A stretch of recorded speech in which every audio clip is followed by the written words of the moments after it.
Alright, so it's Damien and this is Marketing Food Online. So in this video, I'm actually going to cover the 3 types of food truck health inspections you could potentially be getting.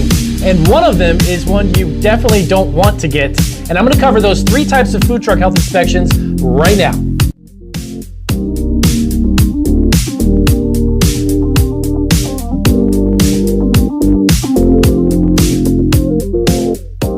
All right, so we are back, and what I'm going to do is I'm going to cover, as I mentioned in the introduction, super important, one of the most important aspects of running and operating a profitable food truck, no matter what state you are in or even what country.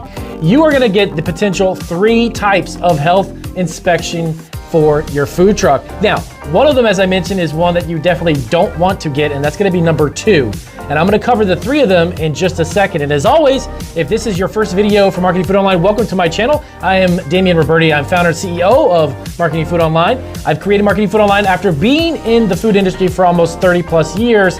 I operate 6 e-commerce food businesses with my wife, and I've done over 900 videos here on Marketing Food Online and done consulting as well with over 400 amazing small food business startups. So one other thing we do offer is consulting. If you want to speak to me directly, check the link down below. Of course, that will take you over to marketingfoodonline.com and you can sign up for your 1-hour consulting call directly with me. So let's not waste any more time. Let's get to the top 3 and the only 3 health inspections you will get for your food truck. And here we go. Number 1 is going to be your general yearly food truck inspection. This is something that is a norm in the industry. You may get it actually either every year or potentially every 6 months, depending upon how the scheduling works with the health department in your city and your county, okay? So these are very general. Basically, they come in, they're going to check the sanitation of the entire truck, make sure that all the papers and documentation that you need to be running legitimate are up and running. They're going to also check if you've got food at the time. They will check the temperatures that you're holding that food that you're preparing at. They also want to make sure that any other guidelines or permits or food handler cards that are necessary for the either owner, the operator, or the employees, making sure that everybody has the proper information in place as well. Now, when it comes to the sanitation, I can speak from this from my own experience when I operated our Italian bakery.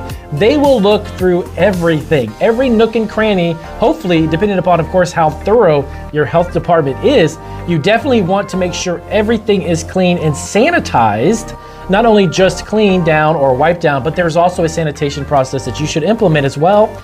And you want to make sure everything is super extra clean, okay? Now, can the health department find health violations and then write you up and all? Yes, that is a potential thing that could happen, but you want to stay on top of your food truck. One of the great things about having a food truck, unlike an Italian bakery that like we had, where people could come in and sit and you've got a lot of equipment, you've got prep tables, you've got display cases for your pastries and cookies. The bakery was different because there was a lot of space. Food trucks are great because, believe it or not, they're just not big. Yes, they are big on wheels as far as a truck is concerned, but in no way are they in comparison to running a deli, a bakery, an ice cream shop, or any type of restaurant or cafe. You don't have a lot of space really to be clean and kept sanitary. So as long as you stay on top of it day in and day out through the daily operations, these inspections that are yearly, the number 1, that should be absolutely no problem at all. So the dreaded number 2. This is one that you don't want to get. Number 2 is complaint-oriented inspection.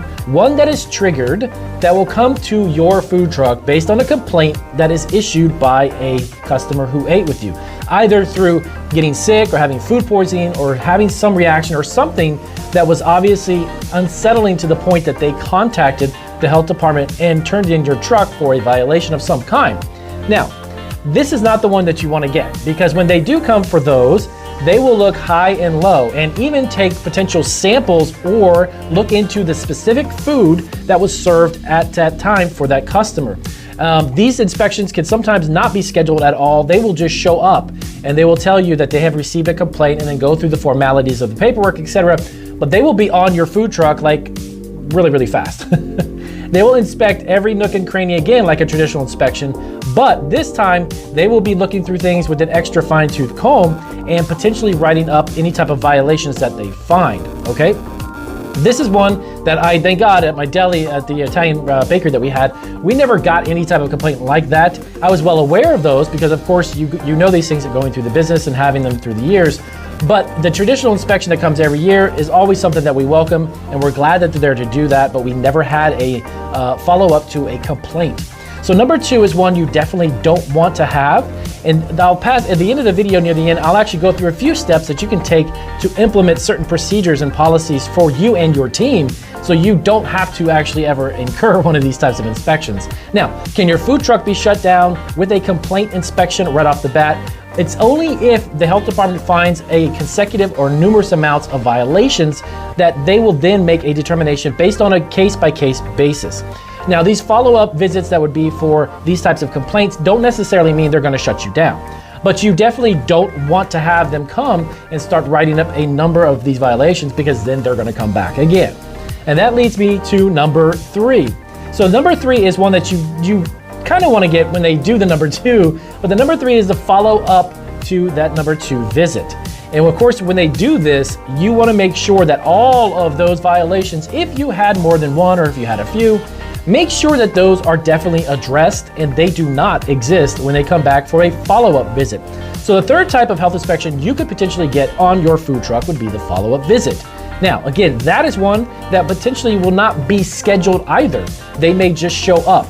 Sometimes health departments, based on where they are, of course, they don't all necessarily operate this way, but when they come back for that additional inspection to the follow-up for the complaint, they will show up whenever they show up. So they want to make sure that you stay on your toes. And to be honest with you, it's actually kind of a good thing, because you don't want to obviously serve anybody food that they're going to get potentially sick from. You want to serve your customers quality food, and you want them to come back over and over. But the drawback to a food truck is you normally hit a lot of local routes, right? Or local events. If the local word gets out that your food truck is getting people sick, that's going to be damaging to your business, and nobody's going to stand in line for your food, no matter how cheap it is or how good of a quality you think it is, because if people are getting sick and ill from it, they will not come back as repeat customers, and they will not tell their friends. I can guarantee you that. So I say that only from experience, again, running our retail cafe and bakery that we had a lot of, thank goodness, we had a lot of good positive feedback, but we always wanted to stay on top of every single customer that comes in the store. For you, of course, every customer that eats from your food truck, you want them to rave about it. So what can I do, Damien, to kind of almost ensure that we do not get complaints or get people sick? Number 1, you want to create a specific book set up for a policy, procedure, and a process, if you will, on keeping your food truck sanitary. Creating a cleaning process is ultra important, and it's key to any food business success, but especially to a food truck. And as I mentioned in the beginning of the video, food trucks are not very big. Physically, if you have 2 or even 3 people in a food truck at a time, there should be no reason why a food truck is getting dirty or unclean or unsanitary. So you, as a food truck owner, and you want to be successful at a mobile food business, you want to create a binder. Go to detail, go to town on what you expect your team and employees to do in order to ensure a clean, sanitized truck. So at any point in time, when you do get an inspection from the health department, you will just sit back and say, look, I've got this covered, I know it, because we have implemented policies and procedures and a process to make sure that everything is kept clean, no matter how busy or how slow we are. And that is the first step to never having a number 2 complaint, especially from a customer, about the quality of your food, okay? Now, the next thing up is to also work and keep a good rapport and relationship with your local health department.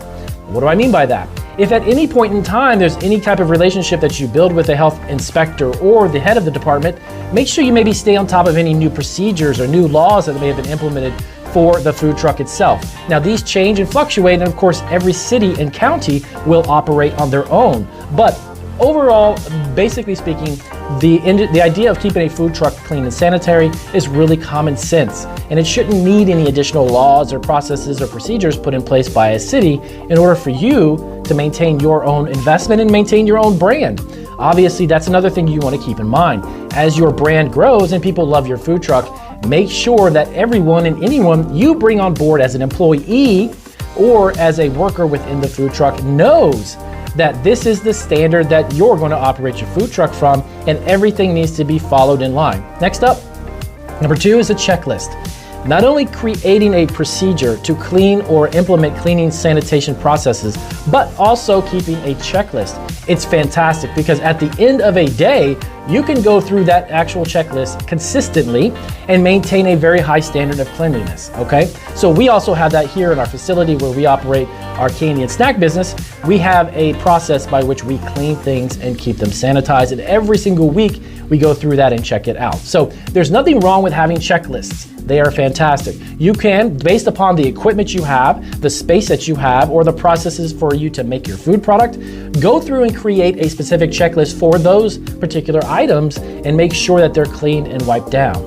Next up at number 3 is maybe even going a next step further. Not only yourself expecting it, but having a specific employee who is in charge of sanitation and cleanliness. And whether it be a manager or supervisor, whatever the title may be, put a particular person that you have in charge of that. So not only will you as the owner of the food truck follow up, but you'll have 2 people who will know and expect a certain level of cleanliness. And that's always a good thing to fall back on when you've got an additional supervisor or somebody who is maintaining those standards, okay? So those are the 3 types of food truck inspections that you are going to get. Your annual food truck inspection, which is a norm. It may be actually by year, it may every 6 months, by 6 months at a time or every quarter. That's potentially what could happen, but normally it's about every year.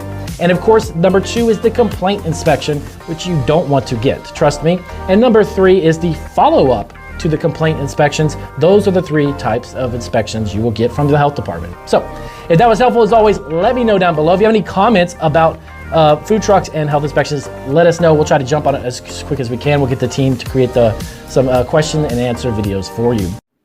Thanks for watching Marketing Food Online. And if you are looking to create your own food truck, start a home-based food business under the cottage food law, franchise a food operation, start a packaged food business, private label your own food product, sell on Amazon, get your own online store, or sell food online, remember to subscribe and check out these videos for more resources.